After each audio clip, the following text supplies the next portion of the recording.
Good morning all of you. Today we are discussing about a general introduction of superclass species. In superclass species, all fishes are involved. The members of superclass species are essentially aquatic in nature, and they all are gnathostomate vertebrate, and they all have paired fins for the swimming purpose, and they also have gills for aquatic respiration. So the member of superclass species have three unique characteristics.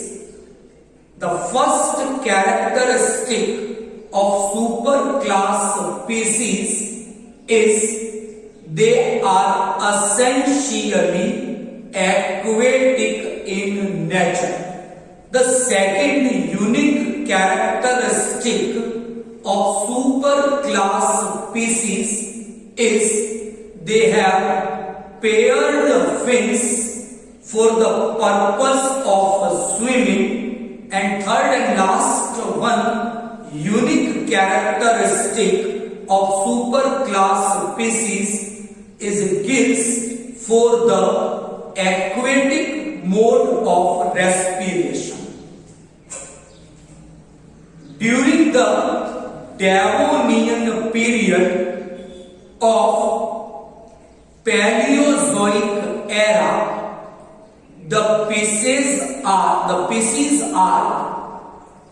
most diverse animals on earth, and during that particular Devonian period, the conditions are more suitable for the distribution of fishes, and that is why the Devonian period is generally called as Age of Fishes. Now we are discussing about the general characters of superclass species. The first character we are discussing about the superclass species, it is about the habitat.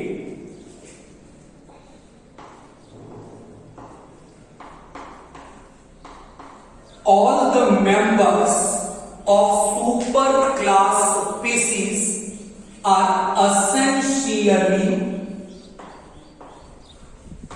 aquatic in nature. The fishes are present in both kind of water, marine water as well as fresh water. So the fishes are present in marine water habitat as well as fresh water habitat. Number two, we are discussing about the habit of superclass species. In that particular character, we are discussing about few important parameters. Number first, the superclass species and all the members of that particular superclass are always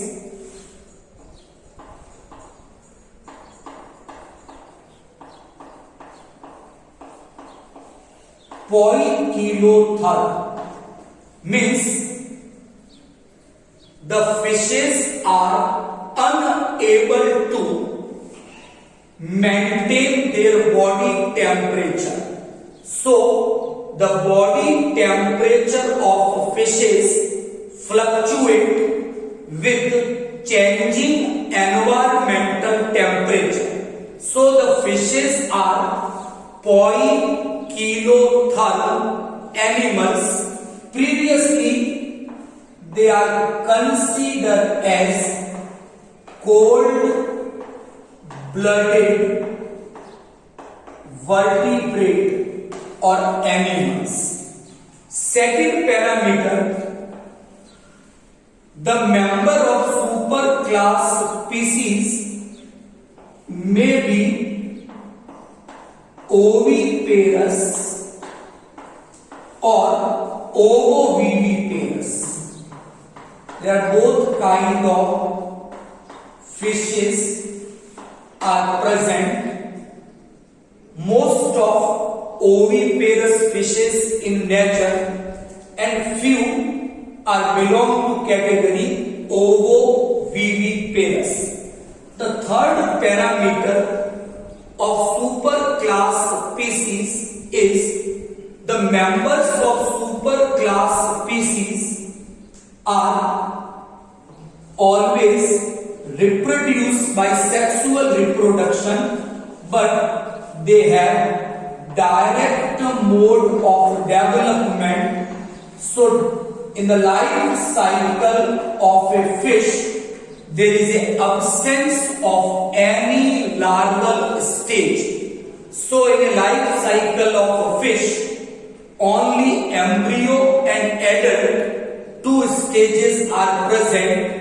Larva is completely absent, so development is always direct without any kind of metamorphosis.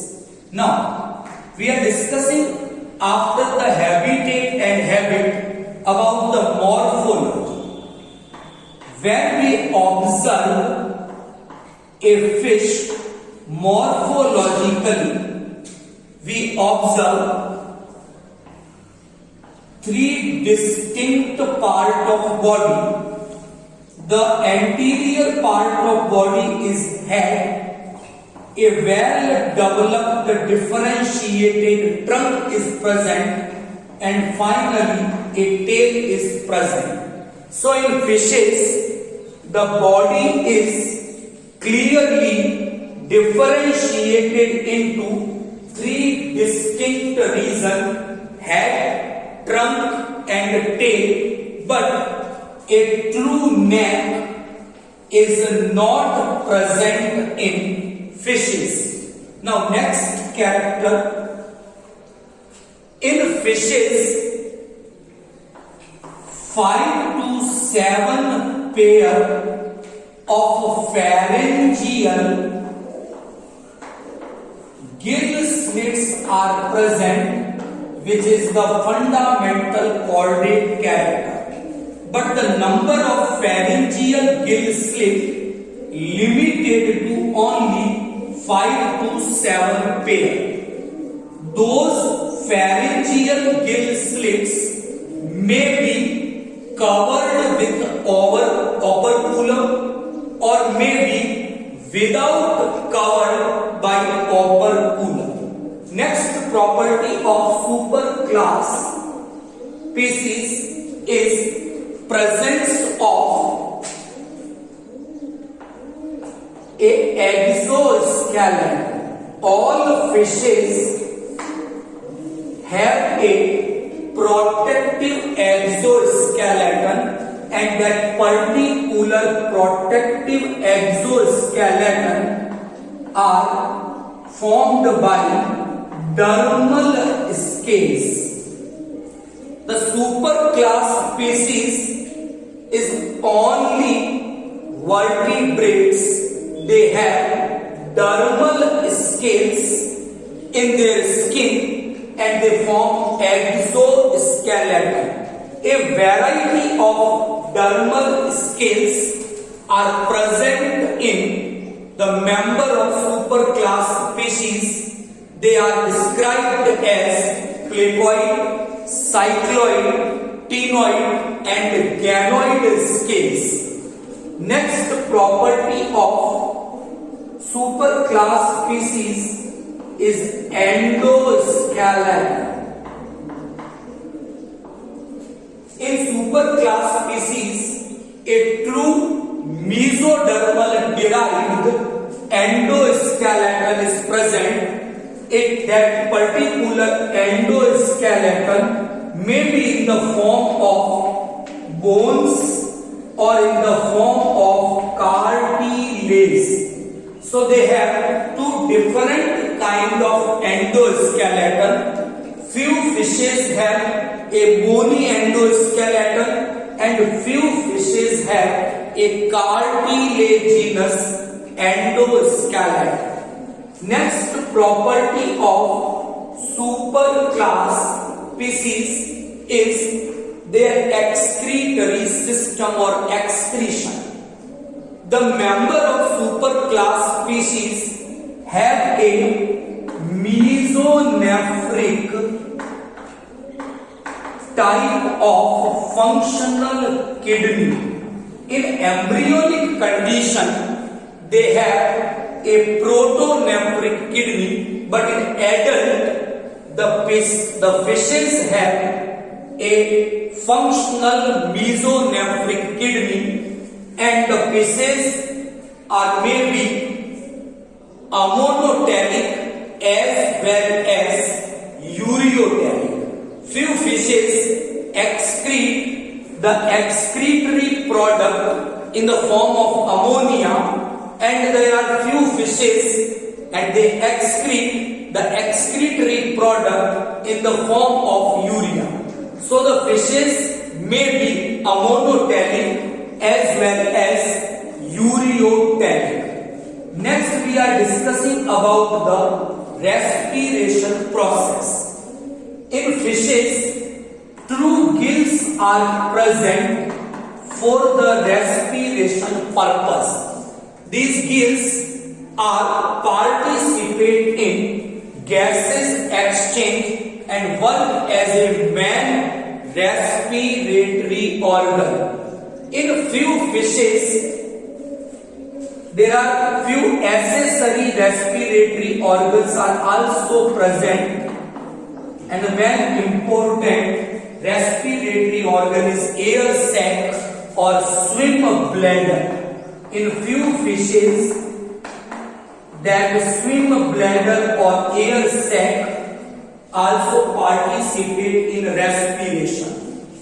These air sac or swim bladder also participate in sound production and also provide buoyancy during the swimming process. So swim bladder have a variety of functions. They participate in respiration, they participate in sound production, and they participate in buoyancy during swimming. Now next we discussing about the blood circulatory system of superclass species. The member of superclass species have a two-chambered heart, and that particular two-chambered heart have a single atrium and a single ventricle. And in the heart there are two additional accessory chambers are also present. The first accessory chamber is sinus venosus, and second accessory chamber is conus arteriosus. In fishes, a single circuit circulation is present, and in a complete cycle of circulation, only deoxygenated blood enter into heart. So that special kind of heart which is present only in fishes is termed as a venous heart. In the blood they have RBC and WBC, and RBC have a clear and large sized nucleus. Next we are discussing about the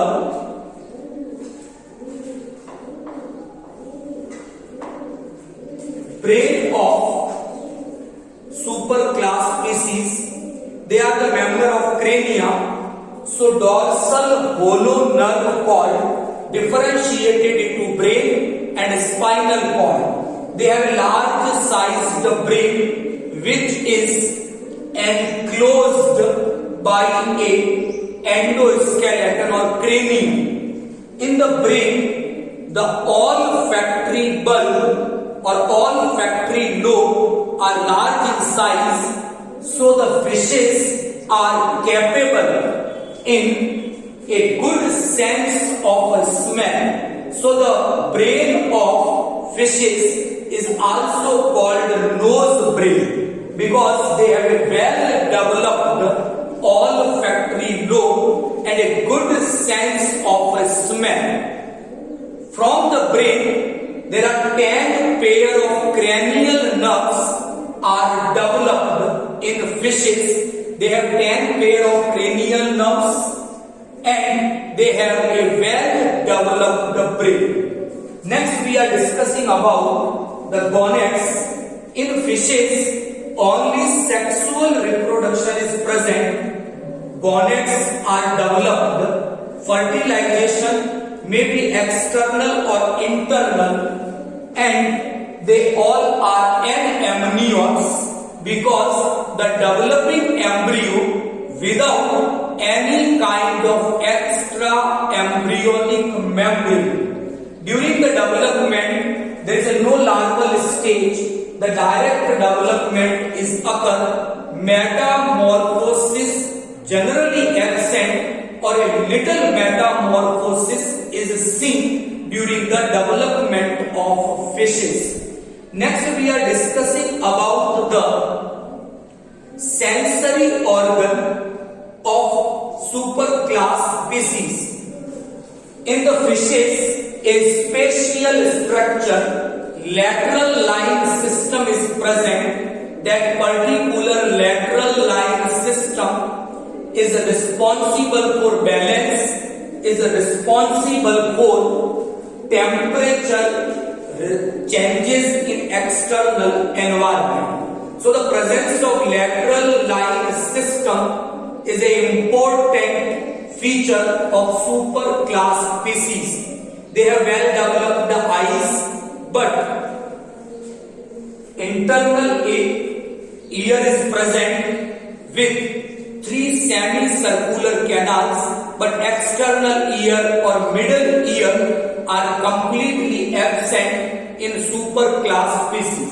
So today we are completely discussed about the general characters of superclass species. Later in next class we are discussing about the classification of superclass species. Thank you all of you.